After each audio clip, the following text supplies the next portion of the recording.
Week 1 of bunion recovery is complete.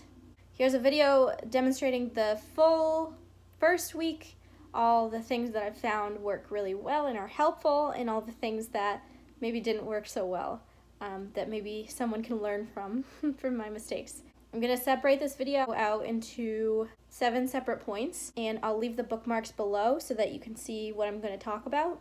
And hopefully this benefits you in some way if you're considering getting the bunion surgery. These are all things that I really wanted to find out about when I was looking into getting bunion surgery, such as what are the essentials I need to get, what's the medication gonna be like, blah blah blah. Anyways, so the first point I'd like to mention is medication. So they give you plenty of, at least in my case, plenty of Percocet. For me, the nerve block lasted like super long, so it wasn't really painful for me for the most part. I did take Percocet for the first about 4 days, and then again once I was sleeping for the subsequent days, like right before I went to bed, I would take a Percocet. I also took Tylenol and ibuprofen. I basically took all of these medications, looked at the directions for taking them, and then made myself a little schedule and got an app that would tell me whenever I needed to take a medication. And that was super helpful for remembering to stay ahead of the pain and making sure that I take the medications at the right time, not too soon, so that I don't experience any side effects or overdosing of, certain medications. And it's super important with the Percocet, because Percocet can be addictive. Some people, when they take a narcotic like Percocet, they will experience nausea, constipation, some terrible side effects. They did give me counter meds for those types of symptoms. I didn't have to take them because I was totally fine on the Percocet. It basically just made me sleepy and got rid of the pain, but just tried not to take it too much in case I got addicted to it.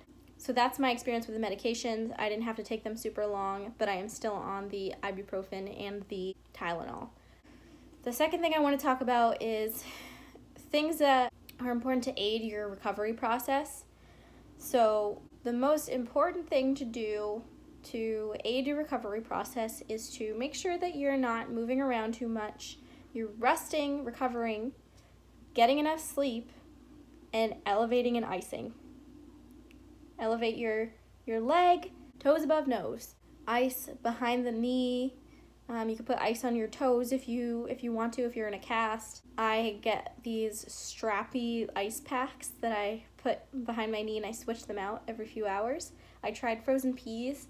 If you do frozen peas, double bag it, because if that leaks on you, it's not pleasant. It leaked on me and smelled pretty bad. So ice and elevate, basically. Move your leg around for circulation. I just kind of move it around in the air.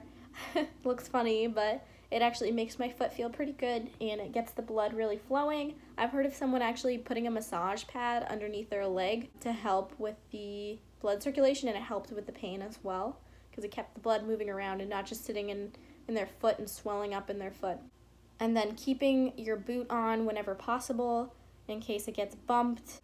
You don't want to get bumped. You don't want to fall on your foot. If you're taking a bathroom trip, don't go without your boot on. And that's if you have a boot, an air cast. If you're wearing a cast, you have no choice. So that's good.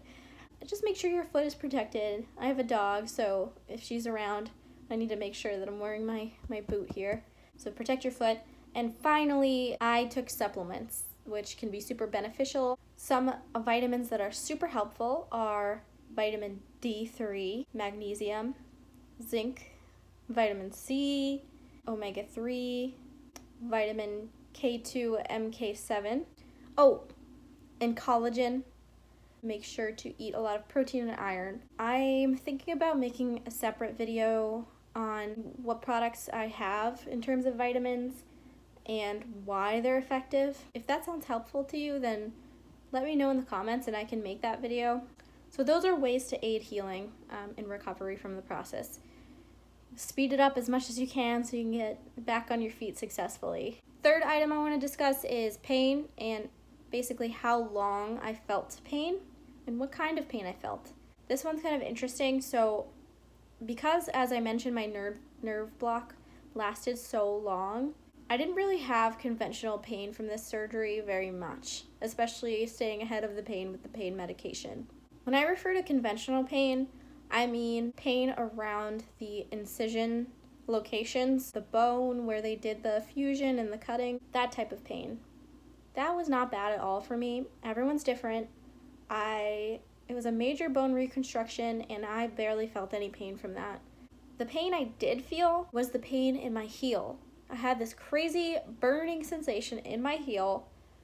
It just felt like someone was taking a lighter to my heel, and it actually got worse each day as I went on, and I thought that was super weird. So it turns out that the pain in my heel was from the air cast that I'm wearing, the boot. So it's just super tight around the heel, and as I was sleeping, especially last night, I was waking up once every hour from the pain. And it was just, I'd move my leg around, try to get it to go away. And as time went on, it was just not going away. It sucked. I read online that I can remove my air cast, and this is fine. It's not recommended because you don't want to bump your foot, but I was just sleeping and I don't move in my sleep. So I took my air cast off. Pain was gone. No pain at all. It's amazing. So if you have that problem, maybe try taking the air cast off and letting your foot breathe, and your heel can have some pressure taken off, and that could fix your problem. I am amazed at how pain-free I am taking off the air cast, but obviously I put it back on when I'm awake and can move it around so that I don't bump my foot. I even touched my heel after I took the air cast off, and it was like sensitive to the touch. It was like just so used to being squeezed by that boot. The heel was so small. I assume if you're wearing a conventional cast and it hurts, I've often heard that the cast might be too tight. So once you go back to the doctor and get that cast cut off at your post-op visit, I've heard a lot of people having pain relief since their foot is swollen in that cast and it's so tight. So that's pain. The fourth thing I want to talk about is restrictions in this first week. So it's important to note in your first week after your bunionectomy surgery, unless it's some kind of crazy minimally invasive surgery, you're going to have to really stay immobile, keep your foot up, keep icing for your swelling, and just not do anything crazy. Just kind of rest and relax, take a break. Follow your doctor's orders mainly. So whatever they say, just adhere to it so that you can have the best recovery possible. Just make sure that you don't get your cast or your stitches wet. If you do, it can cause an infection, which can be very serious. Take that very seriously. No showers, only sponge baths, according to my doctor. If you need to wash your hair, I suggest having someone else help you with it. I had my roommate wash my hair in the tub with like a detachable shower head. The only time I get out of bed is to use the bathroom, and sometimes I'll get up to crutch around and get circulation moving into my leg, but only for short periods of time. The next item I want to talk about is essentials. There's a lot of things that really helped me during this time. One thing I got was a mini fridge off of Facebook Marketplace for very cheap. I think it was like $30 maybe, and it's so good. It keeps everything very cold. And so I have multiple ice packs in there. I love my ice packs, I'll link them. And I switch them out in the fridge to keep my leg nice and cool and the swelling down. And I also keep yogurts and snacks in there, cheese sticks. And that gets me through the day. I have it right by my bedside, and I can even use it as a second nightstand for my laptop and all sorts of stuff like that. A cushion to elevate your feet is very nice, or your foot. I'll link the one that I got below. I definitely recommend practicing on crutches before you go in for your surgery because it's very hard to get used to it and you can easily fall.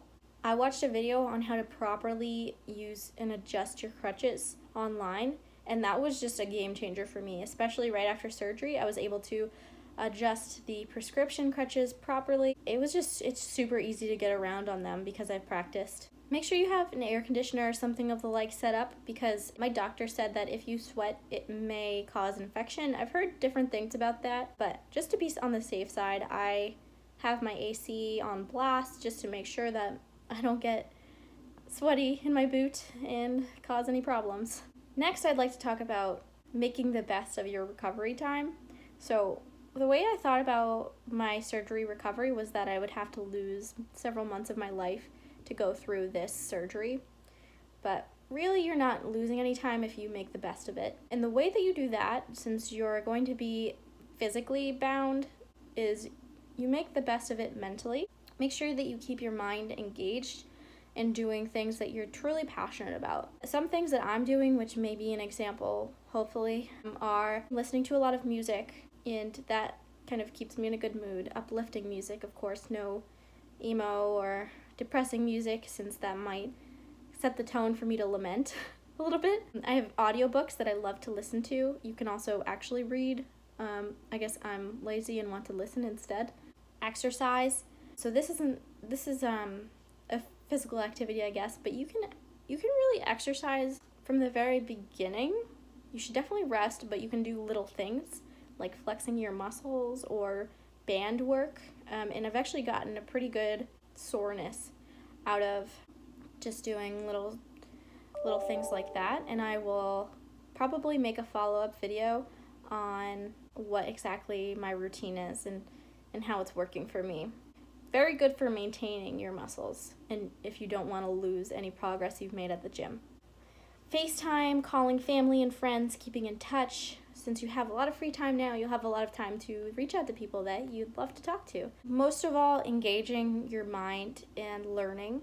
Doing that is what has really kept me passionate and excited during this whole time, and I've actually been having a really good time. I've been learning through my ebook, but also through online free courses like Coursera, thinking about improving these YouTube videos and looking up how to do so. I've been learning about website development and reaching out to Facebook friends on how I can learn from them, joining Facebook groups, learning from people in these groups, researching topics for this channel and learning about ways to recover from the surgery and ways you might even be able to improve your bunion without surgery, which is a very interesting topic that I'm looking into now for my left foot. So overall, just keep your mind engaged and make the best of the time you have now, because it's not for nothing. The seventh and final step is just an overall assessment of how this first week has gone. I think it's gone super well because I've had support from my roommate and I've had all the things that I really need to get through this week. The pain has been good. I feel supported by my doctor and medical team. There's online resources out there, Facebook groups, and I have things to keep me mentally engaged.